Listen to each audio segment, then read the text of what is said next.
ఎలంకాయ కొట్టుకు తినండి, ఉం? ఎలంకాయ కొట్టుకొని తినండి. అంటిపాలు మెత్తగా తిందరు పాపము.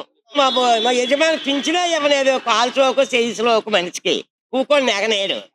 ఆ అదే చంద్రబాబు నాయుడు పిలిచొట్టుకొని అడుగుదాం.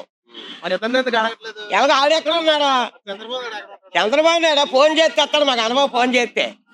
ఆ ఒక్కొక్క వ్యాన్కి 4 ఇల్లులు ఉన్నాయి, పెద్ద అంతస్తులు ఉన్నాయి, వాళ్ళకి అన్ని ఆ పథకాలే. దేనికి రోగం 40 సంవత్సరాలు కష్టపడలేదా, దానికి 18,000 వెయ్యాలా? మంగళూరు రేఖల కొరకు బతకనేడా, అది 10,000 ఇవ్వాలా? ఇంకా ప్రపంచకాన్ని ఆర్ట్ చేసేయడమోనో భారతదేశం ఏదో నీటిని ముంచినందుకన్నాడు, పెంచనందుకు కాదు. ఆ, పథకం ఉడిది 100 మంది మనకే కదా ఇస్తాడు, అది అమ్మ ఉడికి తెచ్చేస్తాడు. అయితే మమ్మల్ని ఇంటి నుంచి ఒకటి ఇల్లు నుంచి ఒకటి నాకేం భయం లేదు. పొలపల్లి నెరిగిదివా ఎలకోట తెలుసమ్మా. మా ఊరు, మా ఫేవరెట్, మా మనిషే. మరి ఎస్కోట్ లో కోళ్ళ లలిత్ కుమార్ గారు గెలుస్తారా?